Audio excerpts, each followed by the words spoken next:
Olá, estou de volta para te convidar para continuar acompanhando o Fórum Harmônicas Brasil. Nós abrimos o primeiro episódio com José Stanek e agora a gente tem uma nova conversa, eu e Jefferson Gonçalves, com Vitor Lopes. Vitor Lopes é um dos gaitistas de choro, música tipicamente brasileira, ainda bem muito brasileira, com mais expressão na harmônica no país. E a gente convidou o Vitor Lopes para uma conversa bem franca, bem aberta, sobre esse veio importantíssimo da música que ainda falta muito para ser explorado no Brasil. Acompanhe. Olá, olá, bom dia, boa tarde, boa noite a todos e boa madrugada também, porque afinal estamos começando mais uma edição do Fórum Harmônicas Brasil 2024. Eu já lembrei ontem e vou repetir. Esse fórum a gente iniciou em 2005, eu, Diogo Farias, Luiz Carlos de Carvalho, e a gente veio fazendo edições presenciais até 2016. E a partir daí a gente meio que precisou se afastar um pouco por razões de saúde, essa coisa toda, razões profissionais também. E quando veio a pandemia, conseguimos fazer, enfim, o Fórum Harmônicas digital. E esse trabalho tem dado um resultado tão legal que a gente está preservando isso aí, apostando que a gente está chegando a muito mais gente agora, porque os Fórum Harmônicas pode ser visto Japão, Calcutá, Nova York, onde quer que seja. E a gente trouxe hoje nosso grande companheiro Jefferson Gonçalves aqui com a gente para conversar com quem está aqui ao centro, Vitor Lopes. E aí, pessoal, boa noite. Boa noite. Boa noite, pessoal. Alegria estar aqui. Muito obrigado pelo convite. Beleza. Vitor, eu vou começar fazendo uma pergunta que não é exatamente aquela pergunta clássica de como foi que você começou na gaita. Como foi que o chorinho na gaita chegou na tua vida? Olha, essa é uma coisa bem curiosa, viu, Roberto? Porque, na verdade, o meu professor, o Omar, ele gostava muito de choro. E ele me Omar, ensinou a tocar os primeiros choros, né? Eu fui Omar aluno do Izar. Omar Izar, né? Exato.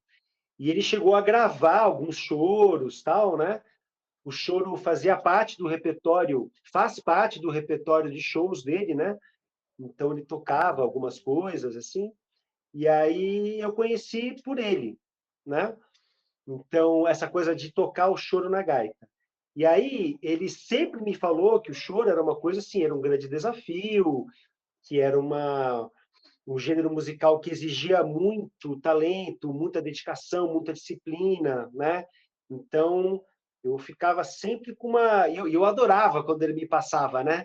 Porque sempre era um desafio, e a gente era moleque, né, Jeff? Fala aí. O Jeff sabe do que eu tô falando. A gente era moleque, só queria saber de pegar as encrencas, né? Ficava, nossa, eu adorava aquilo, entendeu? Então, eu lembro de escutá-lo tocando, né? Então, foi diretamente com ele, Roberto. Ele foi o primeiro gaitista que eu escutei tocando choro na gaita. Foi o próprio Omarizar. Cara, e a tua gaita sempre foi acromática? Sempre. Eu comecei com a cromática, aí, em algum momento, eu me apaixonei pela diatônica, né? Uma paixão que eu cultivo até hoje. Eu acho ela maravilhosa, acho um instrumento incrível. O som dela, o timbre, os próprios gêneros, né? Que são tocados na diatônica, o blues, o funk. Eu adoro essa onda também. Mas eu sempre tive uma ligação muito forte com a música brasileira. O meu tesão maior sempre foi essa coisa brasileira, né? A brasilidade e tal. Então eu fui acabando, eu acabei concentrando todo o meu esforço, todo o meu trabalho realmente em Disciplina? cima da prática. Muita disciplina, sempre. É, E eu, aí, Jefferson? eu, eu queria aproveitar, assim, antes de fazer a pergunta, falar que assim, o fórum, mesmo fazendo online, atinge muitas pessoas, mas a gente tem que voltar para os palcos e tem que voltar esse fórum aí como era antes, e se for o caso, fazer uma transmissão ao vivo, porque esse é um dos eventos mais legais de participar. Eu participei de alguns, assim, é um encontro bom de encontrar os amigos de sopro, poder trocar ideia, entendeu? E a interação. O Jefferson é sócio fundador do Fórum Harmônicas, né? Em 2005 você estava na primeira leva, você, o Stanek, Eu, o Stanek, a Benê. gente Beneia. Acho que o Andy também, né? Tava o Ed Boy Boy, isso e, aí. e tinha mais outra pessoa, Rapaz, acho que eram iberianos. Rodrigo Eberienos, exatamente. Era esse o time de futebol de salão que a gente fez aqui para abrir o Fórum 2005. A história do Fórum Harmônicas, e é interessante também, cara, que ele é o evento mais longevo. E eu desconheço se há algum evento, algum encontro só de contrabaixistas, ou um encontro só de tocadores de berimbau, ou um encontro só de violinistas. Eu não conheço para estudo, para discussão, para o aprimoramento do instrumento. Então, o É, Fórum Harmônicas, o de ele baixo ainda eu acho tem. que tem. O de baixo acho que tem que ter um evento da cover baixo. Pois é, e o Fórum Harmônicas ainda ainda, vamos dizer assim, uma referência. E eu Total. espero que esse exemplo da gente seja levado para músicos de outros instrumentos, para o pessoal que faz luteria, para o pessoal que o luthier que trabalha, que tem um trabalho muito interessante para mostrar, a gente sabe disso.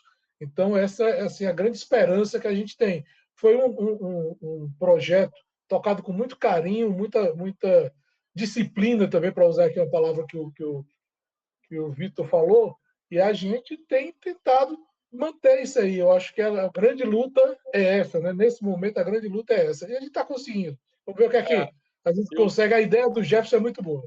Manda é, aí, e, o, Jefferson. e o lance do fórum, assim, gerou frutos, né? O de Lennon e o próprio Nathanael, que O foi um Natan, cara que ele era muito novo e começou ali a andar atrás da galera, pedindo informação, e hoje o cara está tocando absurdamente bem.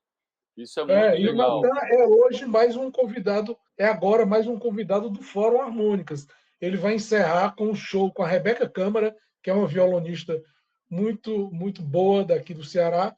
Eles vão encerrar com um show na casa de Vovó Dedé, que é uma entidade aqui de Fortaleza que faz um trabalho espetacular com a juventude, com juventudes mostrando música, mostrando uma série de atividades culturais que podem ser, assim, que são, na verdade, transformadoras. Podem ser transformadoras de vidas e tem assim, uma capacidade muito grande de fazer evoluir a qualidade das pessoas.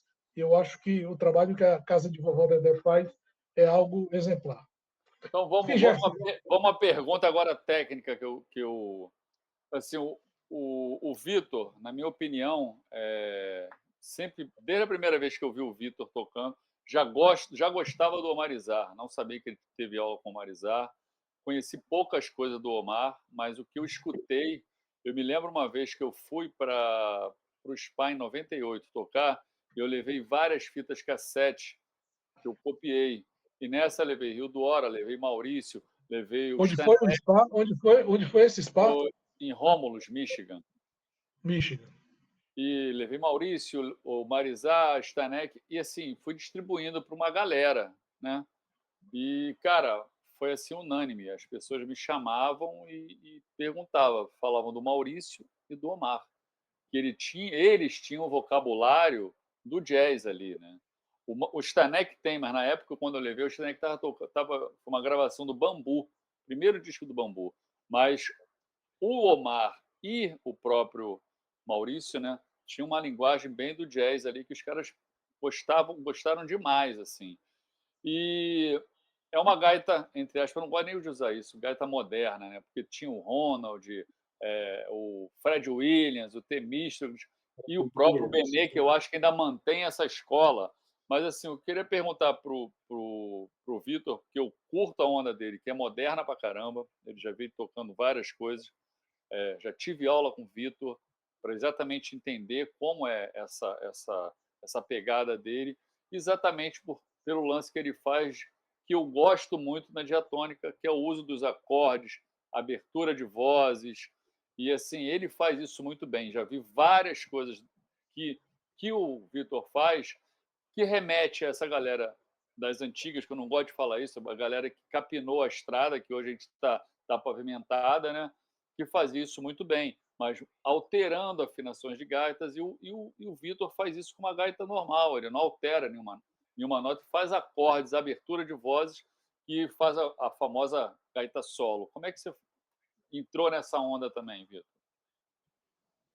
Legal, Jeff, excelente pergunta. Pois é, na verdade, eu sempre gostei, eu sou apaixonado pela gaita.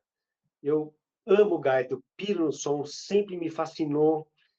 Eu simplesmente sou apaixonado por esse instrumentozinho. E eu lembro de escutar o som da gaita solo nos shows de blues. Sabe aquele momento de todo show de blues, Sim. né?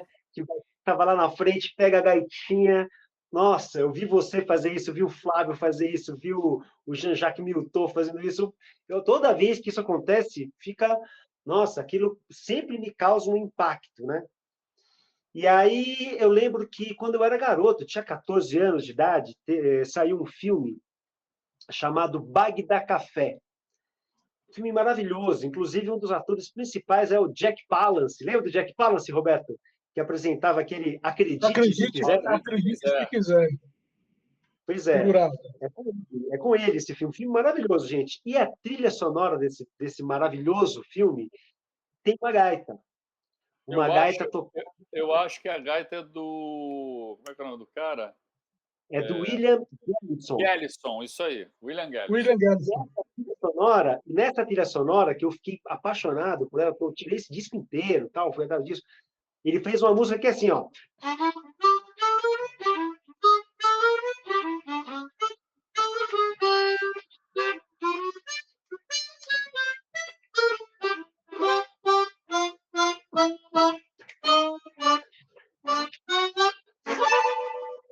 Algo assim, né? Mas ele faz isso, é o tema, é um dos temas principais.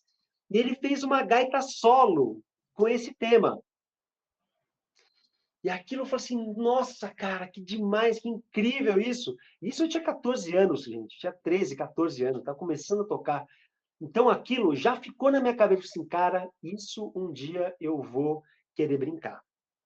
E aí o que aconteceu? Eu comecei a estudar música, me apaixonei pela música como um todo, né? Fui estudar um monte de coisa. E aí eu comecei a entender que para você poder improvisar, é fundamental que você conheça bem os acordes, né? Então, eu fui fazer aula de violão, aula de piano, toco violão, toco piano um pouquinho. Aí eu comecei a fazer as coisas na gaita. Então, eu comecei a fazer uns acompanhamentos.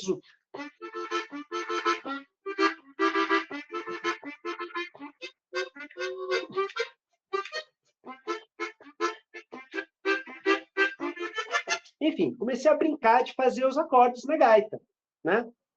Aí eu falei assim, puxa, e se eu conseguisse juntar a melodia com o acorde? Eu fui experimentando, entendeu? E até hoje eu continuo experimentando. É assim que eu vou chegando nas peças, né? Nas peças solo, né?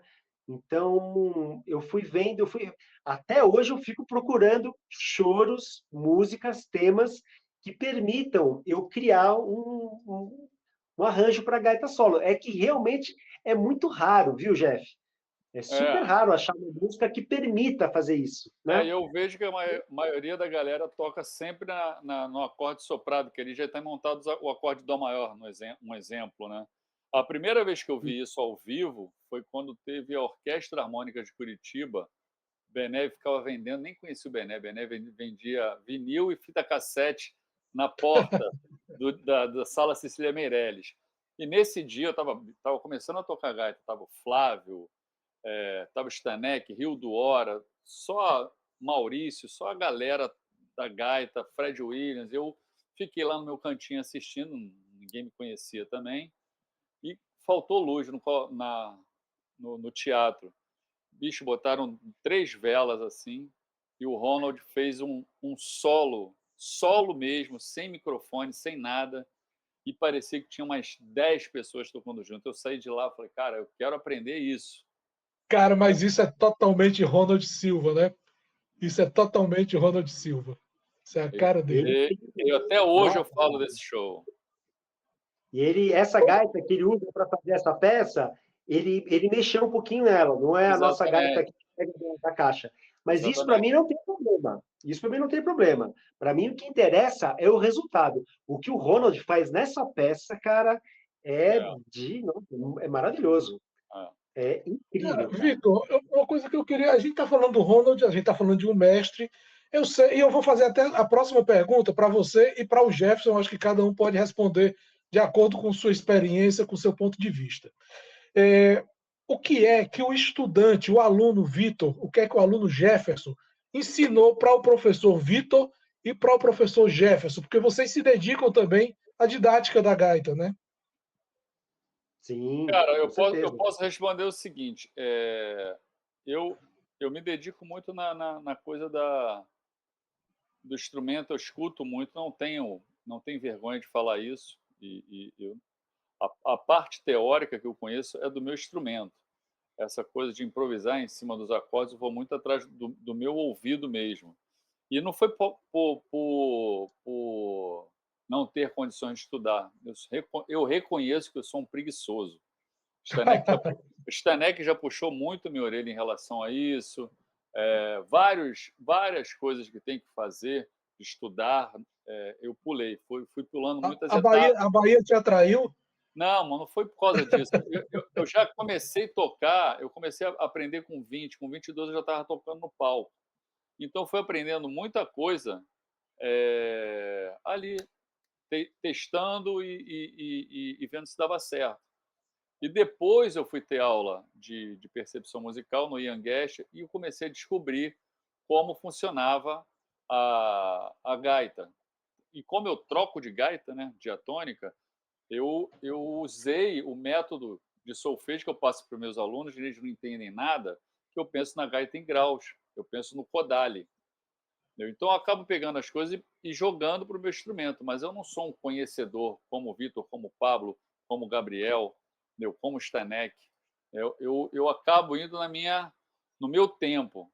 Quando eu fui ter aula com o Vitor, como tive aula com o Stanek, como já tive algumas coisas com o Pablo também, eu não tenho a mínima vergonha de falar isso, porque eu acho que nós somos eternos estudantes.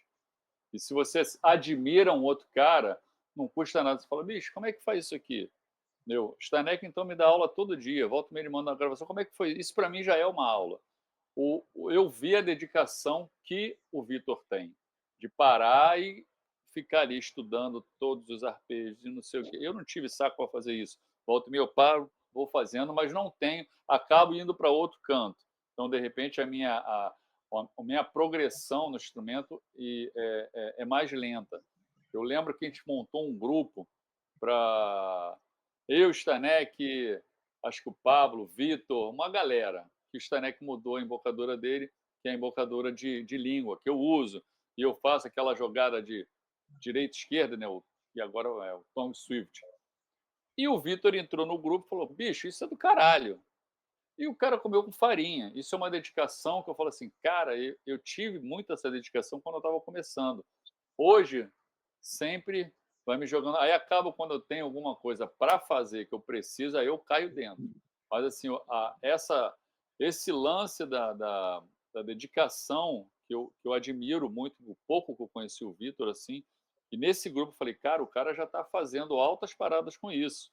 Eu faço, mas muito intuitivamente. Você viu que ele parou, eu vi ele que ele parou e pegou na cromática, que é muito mais difícil. Na diatônica eu faço de boa. Na cromática ainda é uma.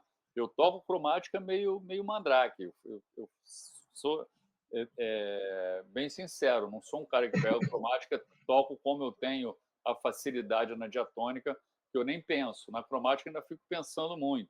Já melhorei, mas às vezes eu paro, quando eu volto já tenho que tirar ferrugem. Então, essa coisa de estudar, quem chegar e falar não precisa aprender mais nada, eu aprendo com o aluno. Bicho, está perdido, porque cada hora aparece um maluco fazendo uma coisa diferente, uma coisa genial. Vide o Otávio. Você pode não gostar do que ele faz, mas a improvisação, o conhecimento que o Otávio tem de acorde, de progressão, é outro mundo.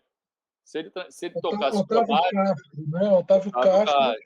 um dos grandes nomes da diatônica customizada, não, cromatizada no Brasil. Cromatização da gaita diatônica, entendeu? Eu acho que ele fez essa dentro da gaita diatônica.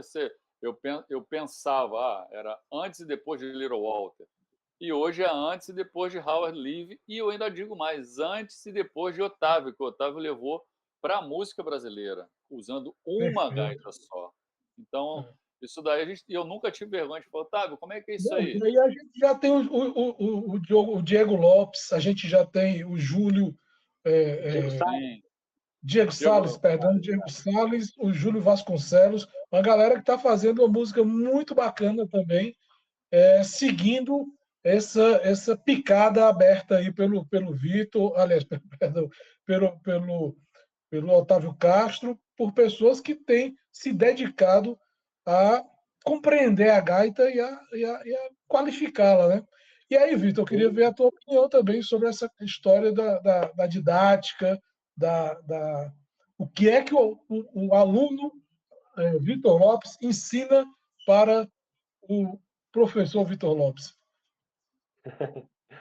então, eu acho que eu sou um grande fã, eu sou um grande fã do caminho. Eu adoro o processo. Eu tenho muito prazer em viver o processo. Então, o Jeff estava falando dessa história do swing, do switch corner, né? Que é essa técnica de fazer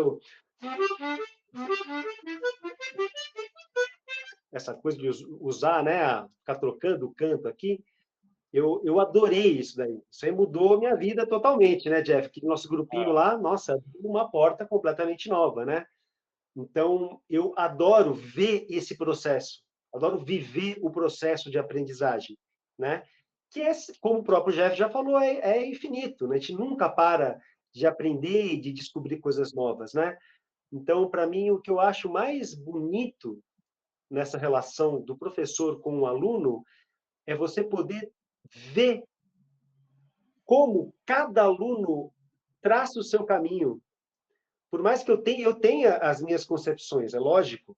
Eu sou um cara que pensa sobre a música, toco, e eu adoro fazer isso. Eu sinto prazer em pensar sobre música, né? Então eu tenho uma ideia bastante clara sobre o que fazer para ensinar uma pessoa a tocar o nosso instrumento, né? Agora, é inacreditável como cada ser humano é único, como cada pessoa é singular. Então, cada pessoa vai propor um caminho novo, um caminho absolutamente singular. E nesse trajeto, a gente aprende um monte, né, Jeff? A gente aprende um monte de total. coisa, a gente percebe a maneira como aquela pessoa, né, entendeu aquilo. Você, nossa, olha o raciocínio que o cara fez, bicho. Que loucura! E dá certo, e fica musical, e é bonito, né? Então, eu acho que isso é o grande barato para mim. Cara, e nessa questão de singularidade, eu queria ir para um lado que é o da pluralidade. Você é de uma segunda ou terceira geração de família asiática, família japonesa, não é isso? Eu queria saber, a música brasileira, em algum momento, ela cruzou com a música japonesa? Porque é claro que você, na infância, na adolescência, teve contato com isso. Tem uma composição no teu Chorando as Pitangas, que eu acho fantástica, que é aquela Mulher do Povo, que é uma música, para mim, parece até com uma bossa nova japonesa. Como é que se cruzaram essas duas linguagens, esses dois, como é que foi feito esse diálogo? Então, Roberto, na verdade, é isso que você falou, né? A música japonesa acaba sendo uma referência praticamente da minha infância, né? Minha mãe cantava algumas músicas, poucas, né? Música japonesa. Eu lembro de uma, Ame Ame Fure Fure Kasanga, Já no Me ne o Kae Ureshina, Piti Piti Chapu Chapu La La La. Música japonesa infantil, né? Uma música muito singela. E essas músicas japonesas, então, elas têm uma característica muito interessante, que é o fato delas, na grande maioria, elas serem baseadas na escala pentatônica, né? Então, essa música é,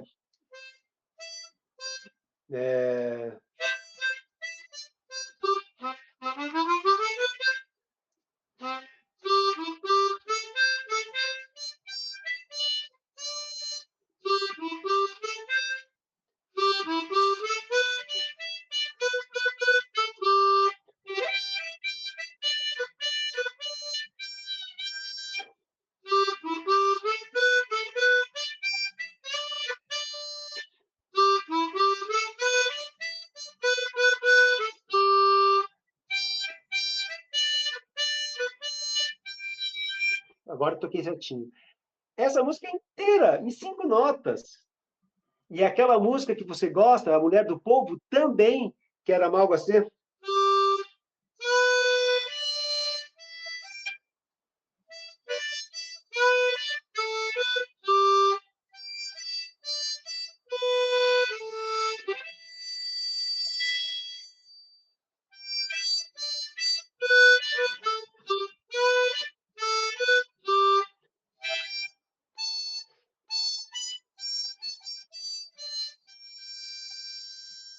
5 notas, gente, só. E é uma coisa que eles é da cultura deles, né? É tão bonito, né? Então eu adoro isso, adoro. Isso tá na minha cabeça de alguma maneira que eu não sei te falar, né? O Jeff sabe, né, que a gente usa muito a pentatônica. A pentatônica é uma escala que ajuda a É. gente a organizar, né, o entendimento do nosso instrumento, né? Então acho que de alguma maneira isso conversa. Mas e eu já tive a oportunidade de gravar algumas coisas japonesas, né? Eu gravei com a Grace uma vez, é uma peça que ela compôs muito linda, japonesa também, maravilhosa. Gravei, né? Essa aí, A Mulher do Povo. Então, é uma coisa que eu gosto muito, mas eu não sei muito bem aonde que ela aparece, né? Ela aparece assim, né? Faço uma gravação aqui, faço uma gravação ali, né? E quando a gente vai improvisar, quando a gente vai criar alguma coisa que a pentatônica ela ganha vida. A Ganha, pentatônica é uma escala que eu gosto muito de tocar, né? ganha dimensão, né? Exatamente. É isso aí.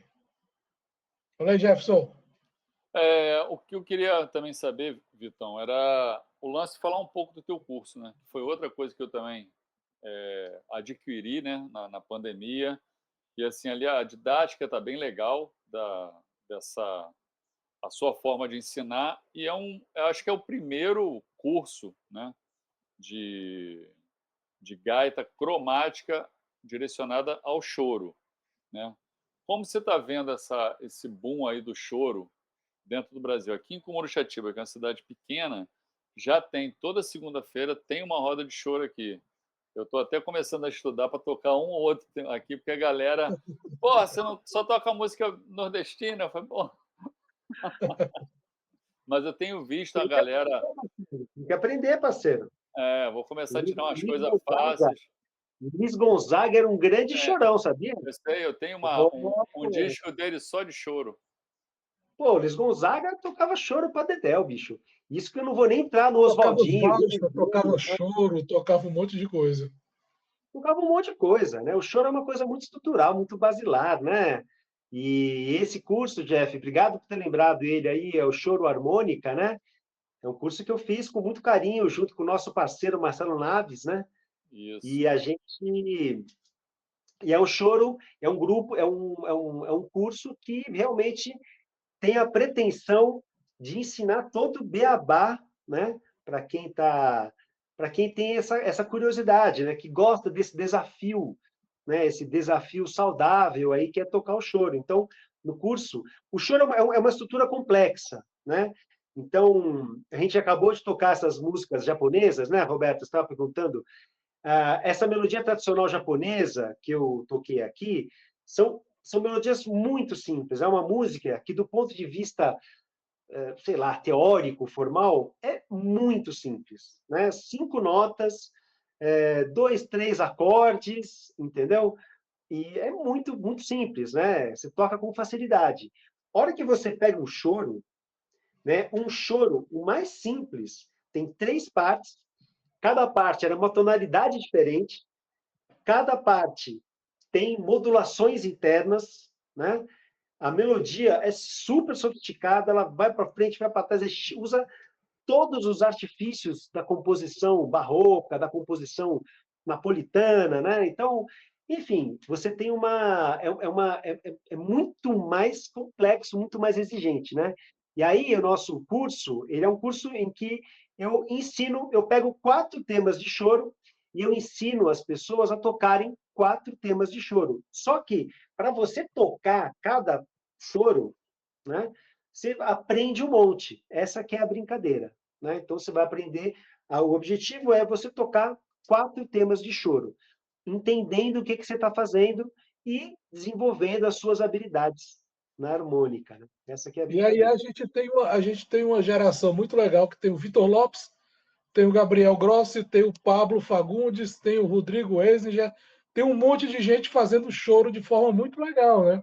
Então isso aí é uma Muito, coisa muito. que oferece para a música brasileira, para a musicalidade do brasileiro, uma âncora muito firme, né? Eu acho que a gente tem essa Exato. possibilidade de conhecer mais por intermédio de vocês e ver assim, a popularização dessa música, porque aos poucos ela começa a ficar dentro daquelas, vamos chamar de bolhas, para usar uma palavra muito do momento, mas ela começa a ficar dentro de bolhas, e aí é interessante que a gente vá furando essas bolhas, né?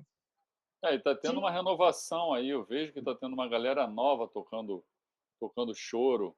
Ainda vejo pouco gaitista, apesar de ter muita gente. E tem um Ah, gaitista, sim, tem, verdade. tem um gaitista que é muito bom, e já ele acho que ele vem antes até do Vitor, antes até de mim, que é o Pardal, se não me engano, não é? Luiz Esse Pardal cara, é um Luiz monstro. Pardal, esse cara é muito Nossa, bom. Ele é ele é muito maravilhoso, bom. E acho que muito ele bom. É do Piauí, se eu não me engano. Ele toca vários instrumentos e Eu ele acho tem que uma. não é do Piauí. Não é do Piauí. É Não, de Belém ou é de Manaus? Acho que é de Belém. ele é Ô, muito. Luiz, Tem eu penso que uma sonoridade muito boa, tem um muito fraseado. E assim, eu fiquei de incrível. cara. Aí, voltando àquilo que você fez a pergunta para mim e para o Vitor, por que eu falei nele? Porque eu revi o Luiz numa aula em grupo do do Pablo. O Pablo botou a audição dos meus alunos. Eu falei, cara, esse maluco já toca, velho. E tá tendo aula com o Pablo. Não vale, não. Não, o Luiz é profissional, gente. Ele tem disco É, gravado, ele profissional, e toca o cara bandolim, tá lá. E o teclado, cara toca tá lá cello, para violino, ter toca aula. tudo. Pois é, aí a gente retoma exatamente essa questão do mestre e do aluno, né, cara? O cara não deixa de estar seguindo o caminho do aprendizado, o caminho do conhecimento, que é, mesmo sendo ele um profissional, mesmo sendo ele uma pessoa que tem feito um trabalho já solidificado nesse sentido, ele vai tocando a vida ali naquela picada, né? Eu acho também, Roberto, que é o Exatamente. seguinte: chega uma hora que o gaitista é muito solitário quando vai estudar, né? Eu acho que a maioria dos instrumentistas, mas o gaitista mais ainda. A gente entra num mundo ali, a gente acaba pegando a nossa rotina de estudo, a nossa cobrança, e de repente você vai pegar vai estudar com outra pessoa, né? Mesmo você já sendo profissional, tendo aula, tendo isso, tendo disco gravado, te dá um estímulo, fala, porra, olha só, o cara já não, eu penso dessa forma, ele já pensa de outra forma. Daqui a pouco já está juntando. Isso eu acho, essa troca que eu tenho visto, que não tinha na época que eu comecei.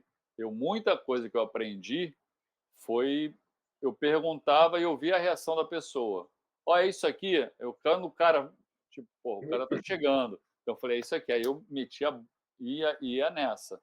Porque muita gente escondeu muito o jogo, porque tinha uma insegurança que eu não entendo por quê. E hoje a gente está ganhando uma, uma, um, um nome muito maior em termos de gaita no mundo, né? O Brasil está ganhando tanta coisa. Pô, a gente falou o nome de vários aqui, que naquela época tinha gente tão boa quanto, entendeu?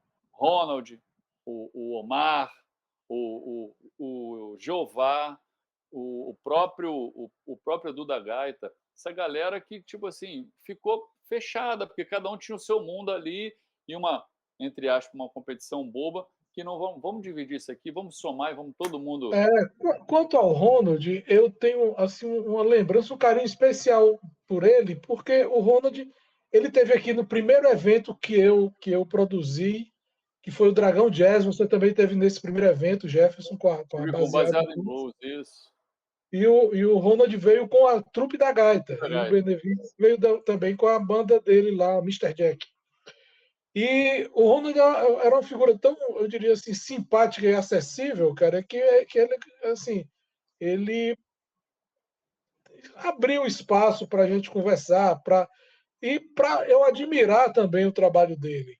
Porque porque o cara montar uma estrutura como a Orquestra Harmônicas de Curitiba, que ainda existe hoje, tocada pelo Benevides e por outras pessoas de lá, é um trabalho assim de gigante, cara. Não é trabalho de Cara, maluco, não.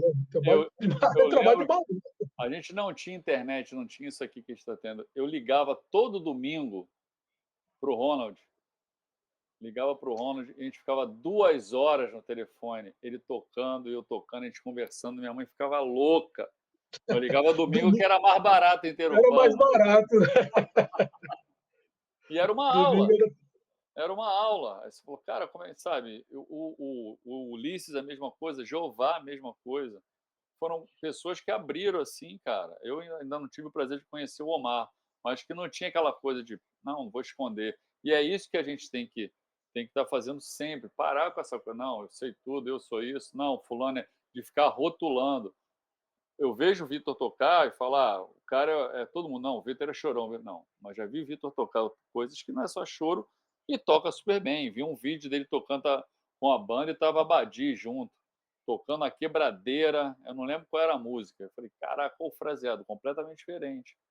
Pois é, cara, e hoje a gente tem, aliás, todo mundo dispõe de muitas fontes de informação. A internet está aí disponível com um monte de bobagem, mas um monte de preciosidade também. Você tem Sim, algumas pérolas Sim. que você encontra na internet. E isso aí, cara, qual o recurso que ela está oferecendo para vocês, como artistas, como professores, como alunos, como aprendizes também? O que ela está oferecendo? Olha, eu acompanho muito, eu fico vendo muitos shows, né? Gosto muito de ver o ao vivo, né? Gosto muito de ver gravações de shows, assim, eu adoro fazer isso. Então, essa semana, por exemplo, eu estou estudando uma coisa aqui na, na gaita agora, um ciclo de intervalos de quintas lá tal, que é uma coisa que saxofonista usa muito. Então, essa semana eu passei a semana inteira escutando Michael Brecker, que é um som muito cabeçudo e que eu já ouvi bastante quando era garoto, fazia tempo que eu não ouvia, eu falei assim, cara, e hoje... E quando eu era garoto, eu só escutava os CDs, né? Aí hoje, com a internet, só tinha fita cassete, aquelas coisas, né? Pat Metini. E aí, hoje em dia não, né, cara? Hoje em dia é tudo vídeo, né? Então você pega vídeos de shows da década de 80, década de 90, ele magrinho, novinho, destruindo, falando, meu Deus do céu, cara. Então eu adoro Cara, fazer esse tipo de e coisa. os sentidos, eles se complementam, né? Quando você ouve, vê um sujeito fazendo uma careta, fazendo um esforço maior, você acaba captando com mais facilidade ou com menos dificuldade aquilo que ele está querendo expressar, aquele esforço que ele está fazendo, né? Fora os programas É, que ajudam a baixar a velocidade, assim, tirar o tom. Isso facilita muito. Na minha sim, época, e na sim. época do É, Vitor também, a gente tinha gravado bolachão para fita cassete e torcer que, caso tivesse um problema de pitch, que fosse meio tom. E às vezes era um quarto de tom. Você tem que, cara, que nota é essa, né? eu Hoje lembro que está eu era muito mais fácil. moleque, eu instalei no meu tape um pitch, que era um botãozinho que mexia na rotação. Era um Sim, cara que fazia lá na Santa Efigênia. Aí eu mandei lá, levei lá, fui de ônibus, levei meu som, aqueles... Aí ele instalou um pitchzinho, aí você ia torcendo, ele dava uma corridinha, dava uma segurada, ou acelerava um pouquinho, e com isso você conseguia fazer uma afinação mais correta, assim, você chegava em alguma afinação, né? E isso me ajudava Essa, muito a criar coisas, essa né? é a dica atrasada, viu, cara? Isso era para é, você ter ensinado ao Jefferson uns 40 anos atrás. Essa dica de 40 anos atrás, né? Mas hoje em dia é isso, hoje em dia é isso, é você realmente ficar pesquisando, né? Você tem muita referência, né? Eu gosto de, quando eu vou tirar alguma coisa, eu gosto de tirar o som mesmo, como eu fazia como eu era criança. Hoje em dia você aumenta a onda, né? E eu fico lá, assim, puta, eu fico um tempão como eu ficava, assim, não mudou muito isso. Eu não uso o programa para que nem esse que você falou, sabe, Jeff? Esse de é. baixar a velocidade, eu sei que tem, mas eu não tenho, enfim. Mas eu Alunos que sei me ensinaram isso. Falei, nossa, que porque você tem uma coisa da interpretação do cara, né, quando o cara sim. toca ali, né? Então, algumas notas saem um pouco mastigadinhas, você fala, puta, o que é isso aqui, bicho? Espera um pouco, o que é isso aqui? Aí você tem que escutar o acorde para ver qual que é a nota. Pô, você está tocando um Lá com sétima, então esse Dó aqui vai ser sustenido, né? Você fala, bom, então aqui é Dó sustenido, tudo bem. Aí você vai, entendeu? E é um Cara, barato, né? É gostoso. já que vocês falaram de CD, cassete e LP, vinil, eu queria ver com vocês um ponto que até para a gente encerrar nossa conversa, daqui a pouco o Vitor já vai estar entrando aqui com as execuções dele. É, a gente está num momento novo de indústria fonográfica, um momento que ainda as pessoas estão precisando conhecer um pouco mais. Vitor, você tem 4 discos, é isso?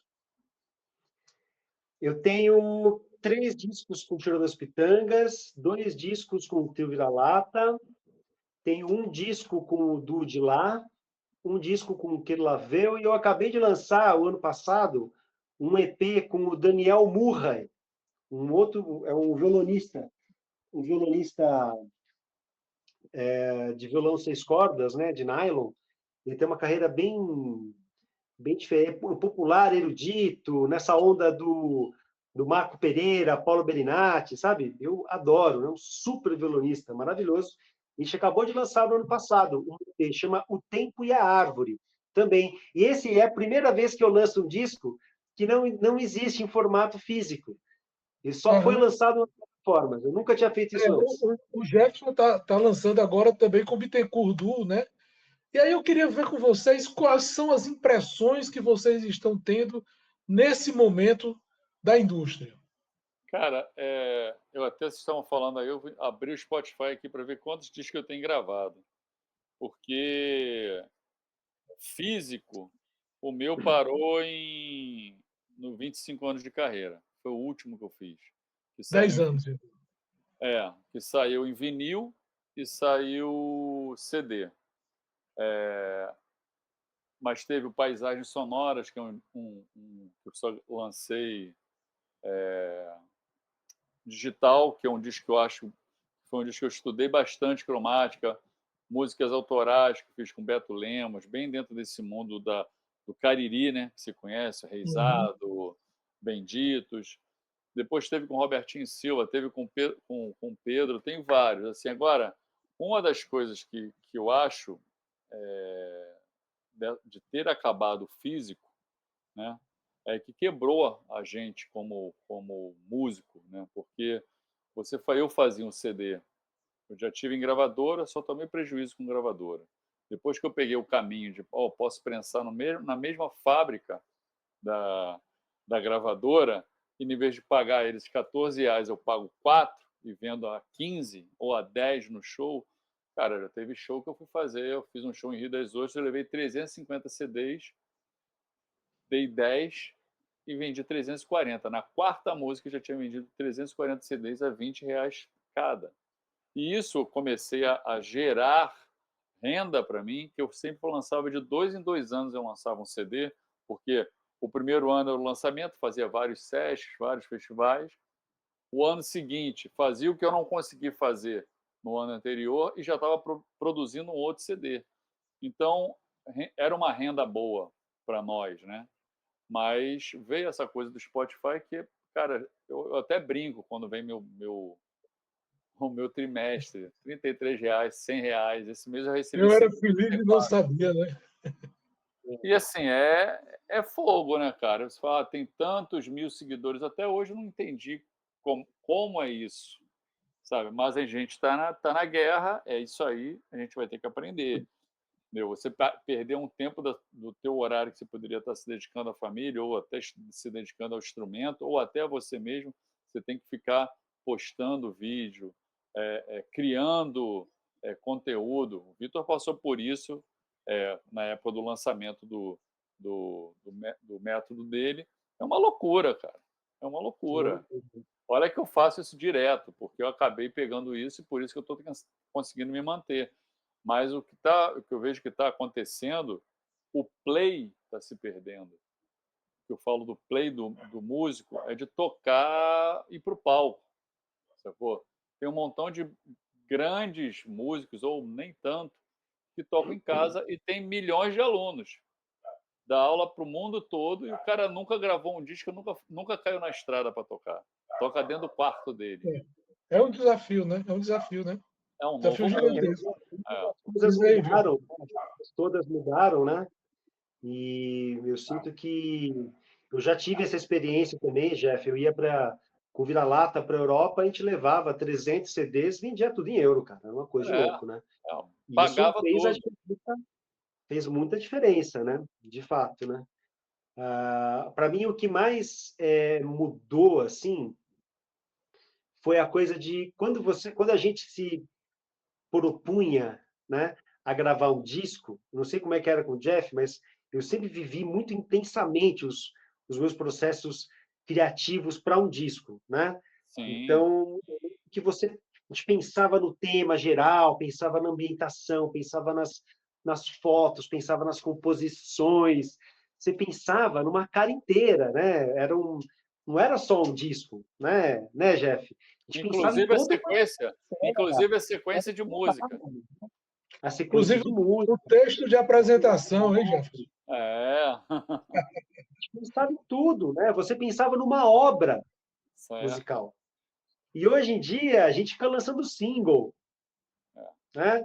Então tem uma coisa que é E legal, tem, que é mais e tem uma dinâmica, mudança. tal, faz uma coisa mais, né, diversificada, mas é isso, alguma coisa se perdeu, né? E E aí tem quem uma é mudança que já houve do LP para o CD, né? O que ia para o lado A e o que ia para o lado B. E já se perdeu isso aí. E aí já tem uma nova. a coisa do encarte?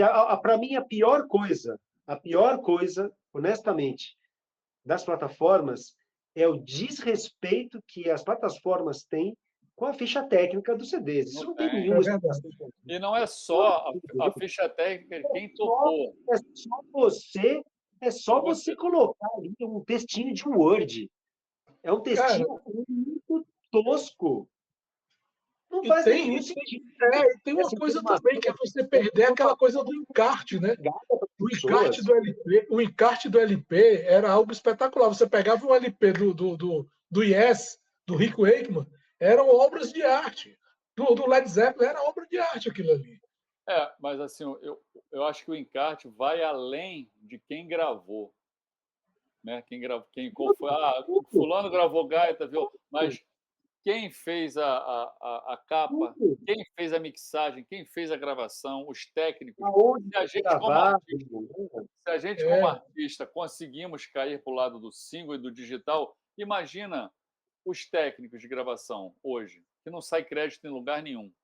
verdade. Verdade. Aí você sabe o que acontece? Depois a gente reclama aí das fake news, né? As pessoas começam a embarcar nisso e acreditam. Outro dia eu estava dando aula para uma aluna e ela veio com uma gravação que um rapper pegou uma gaita do Steve Wonder e fez um sample. E falou assim: ai, professor, eu quero tocar isso aqui, ó. Falei, putz, que legal, cara. Isso é Steve Wonder, isso é coisa fina. Ela ficou brava comigo. Eu falei assim: não, isso é o MC from. Eu falei assim: não, querida, ela pegou isso aí, é uma técnica chamada sample. Não, tá aqui, ó. Abriu o YouTube e tava lá, ó. Aqui, ó. Você acha que o YouTube ia mentir? Eu falei assim, cara, Mentiu, né? tem que evocar, porque não está importando. Então, para mim, essa lacuna da ausência de ficha técnica no Spotify, no Deezer, no iTunes, é absolutamente injustificável. Não faz nenhum sentido você conseguir subir a parte pesada, que são os áudios, com uma puta qualidade boa, e não ter espaço para você botar um textinho que vai pesar 150K, sabe? Não faz nenhum sentido. Isso, para mim, É, realmente é a única coisa que me irrita profundamente. Fora essa coisa da comercialização depois, né, Jeff? Que, putz, é. Não, e ainda tem, se a gente for levar continuar no digital, essa coisa das aulas online, e até a galera que fica colocando matéria, né, iscas dentro do YouTube para atrair assinantes, né, seguidores. Bicho, a galera não tem respeito. Às vezes o cara vai lá, entra no teu curso, ou tem uma aula contigo, ele pega o que você passa para ele e depois ele vai e coloca no canal dele. Há pouco tempo eu passei por isso. Não me importo, desde o momento que o cara foi ter aula comigo e pagou a aula, ok. O que eu passei para você é seu, agora você faz o que você quiser. Mas dá o crédito. Qual é o, qual é o problema de dar o crédito? Aí quando eu reclamei, o cara simplesmente preferiu tirar o vídeo do ar do que dar Do do que, colo- crédito. do que dar Esse, crédito. esse exercício foi Perigo. tirado do método tal. Meu, é a mesma coisa eu chegar e falar: "Não, aprendi chorinho sozinho". Não, pô, bati na tua porta virtualmente, mas bati. Como é que é isso aí? Não, e tem que dar o nome aos bois, cara, não, ninguém aprende Não, sozinho. Só que essa molecada tá assim: "Não, ó, eu aprendi sozinho, autodidata". É difícil. Cara, isso posto, reclamações postas. A gente vai ouvir agora um pouco de Vitor Lopes, que a gente combinou, né, Vitor? Você vai fazer aí o encerramento com bora. quatro peças, não é isso? E aí, o que é E que a gente tem hoje? muito bem. Bom, gente, antes de eu tocar as peças, queria agradecer imensamente a vocês dois. Muito obrigado, Roberto. Obrigado, Jefferson. Estou com muita saudade de vê-los presencialmente, dar aquele abraço gostoso, tomar uma cervejinha com vocês. E saibam que vocês estão no meu coração. Estou muito feliz de estar aqui. E vida longa aos amigos, vida longa ao Fórum de Harmônicas. É isso aí, meus queridos. Parabéns, viu? Maravilhoso. Bom, Pois é, e eu tenho que fazer também os agradecimentos aqui aos nossos apoiadores e patrocinadores, né? Então, nós temos o apoio da Casa de Vovó Dedé, já falei, e temos o patrocínio do governo do estado do Ceará, do portal Investe Nordeste e da Cantina Pet, que são o suporte dessa nossa atividade neste Fórum Harmônicas 2024. Jefferson, Eu quero agradecer mais uma vez o convite, né, de participar do Fórum Harmônicos, encontrar, os amigos aí, porque além de eu admirar Vitor como músico, também é uma pessoa que eu adoro. Roberto também já faz parte da família, conhece todo mundo já. E agradecer por estar presente aqui e mais uma vez aprender, porque esse papo aí já deu para a gente aprender muita coisa. Só de ver o Vitor tocar, ver a coisa da dedicação dele, já é um estímulo para amanhã eu acordar mais cedo e tocar pelo menos meia horinha ali. de chorinho, tá certo. Dá uma choradinha. Ah, lembrando ainda que a gente teve, e tem, na verdade, nesse Fórum Harmônicas, José Stanek e Chime Monzon. E encerrando os episódios, a gente vai ter um show do Natanael Pereira com a Rebeca Câmara, tá? Então a gente vai ter ainda essa programação aí do nosso evento. É isso aí, Vitão. bom, gente, eu vou tocar para vocês algumas peças, né? E eu gostaria de começar tocando um grande clássico do choro, uma música, uma composição do pianista carioca Ernesto Nazaré, um choro bem conhecido chamado Odeon, né? Esse tema aqui, né? Para o qual eu fiz um arranjo aonde eu faço acompanhamento junto com o som. Tá bom? Espero que vocês gostem. Vamos ver.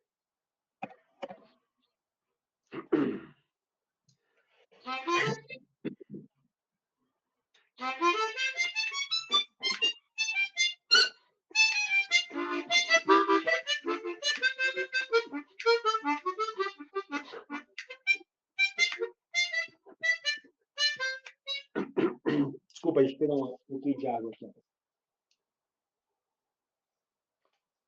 Então, vamos lá. Chorinho chamado Odeon, de Ernesto Nazaré.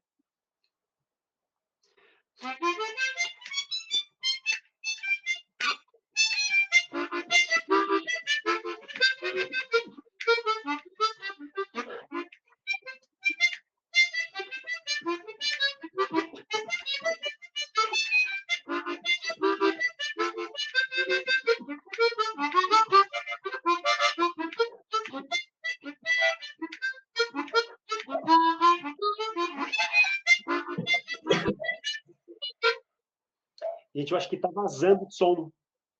Eu estou ouvindo o cachorro latindo. Desculpa cortar, gente, mas será que pode fechar os microfones?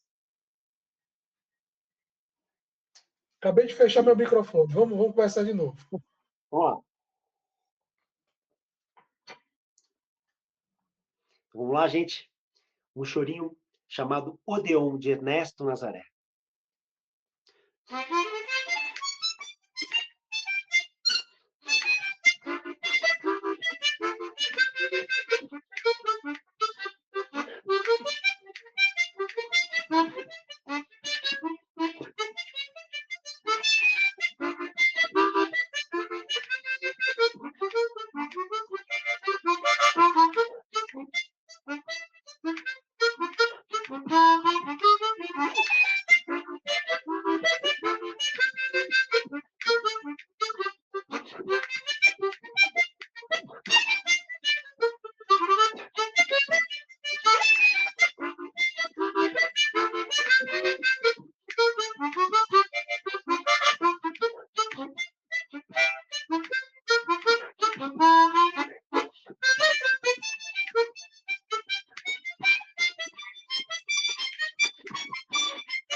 Muito bem. Então, esse foi o Odeon, né? Esse choro do Nazaré. Agora, eu queria tocar para vocês um choro do Jacó do Bandolim, e aí eu preparei para vocês uma base comigo mesmo tocando violão.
Salve Jacó do Bandolim. E aí, funcionou meu acompanhamento aí? Deu certo? O cara do violão é bom, hein?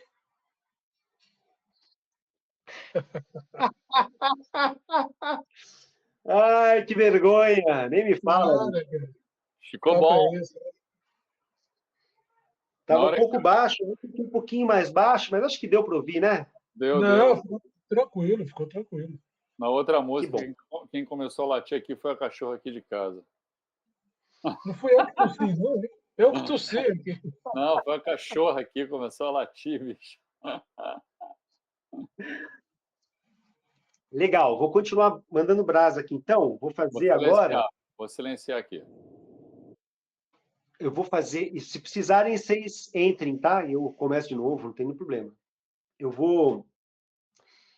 Bom, gente, agora eu vou continuar então e vou tocar para vocês um arranjo que eu fiz para um dos meus choros prediletos, uma composição do grande Alfredo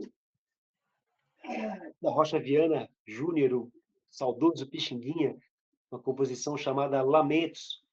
Essa música tem uma história muito bonita, muito triste, na verdade, que foi a seguinte, né? O Pixinguinha, ele recebeu um prêmio dado pela, na época, a capital do Brasil, do Rio de Janeiro, né?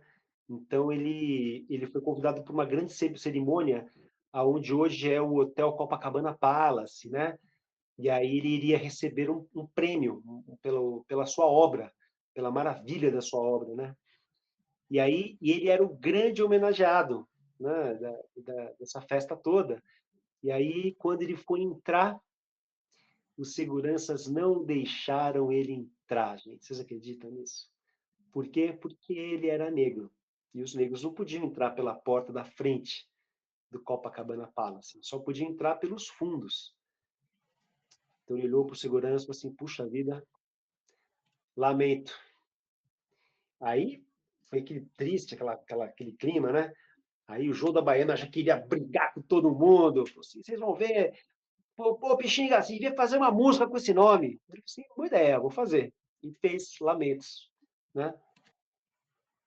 Então, é um dos choros mais lindos que tem, né? Vou mostrar para vocês um arranjo que eu fiz na tonalidade de Ré bemol maior. Espero que vocês gostem.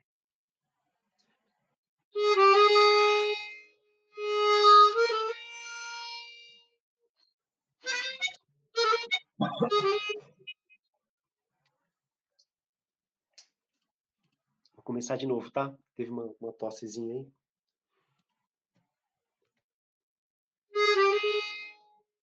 Vou falar o nome de novo, né?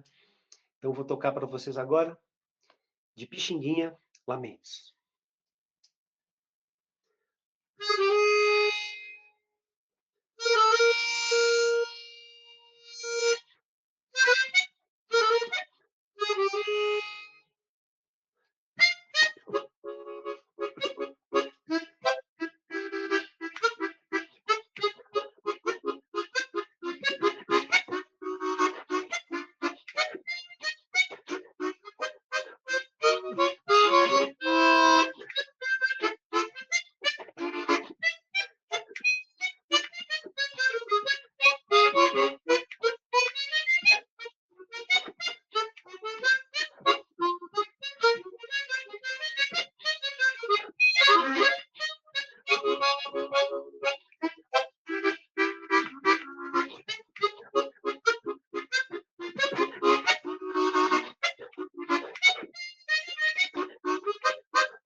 Salve São Pixinguinha!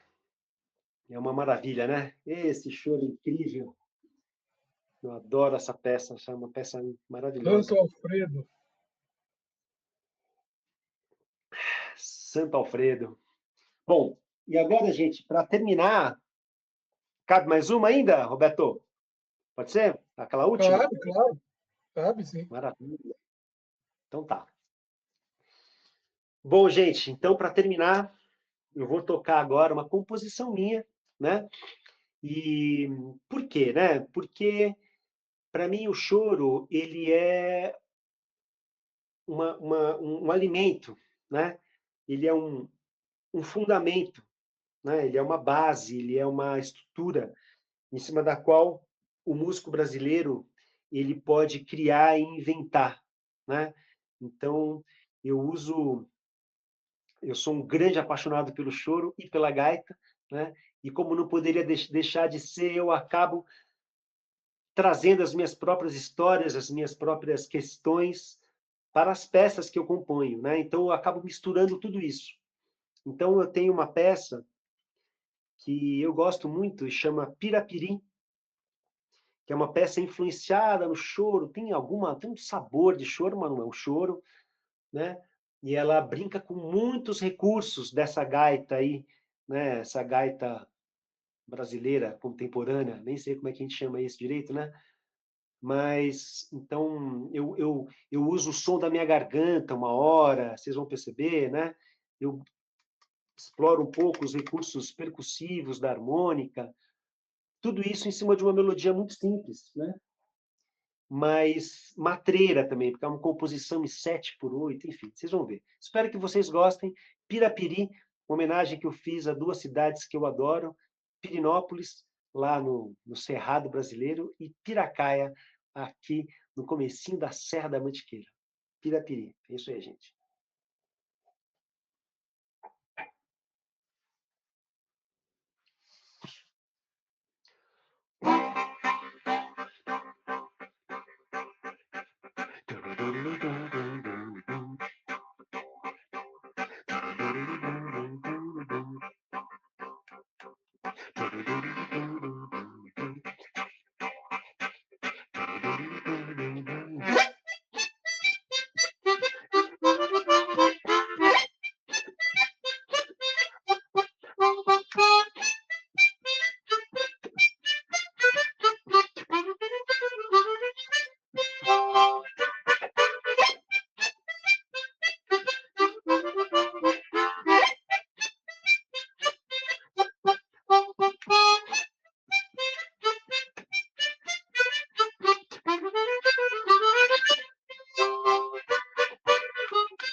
Muito bom!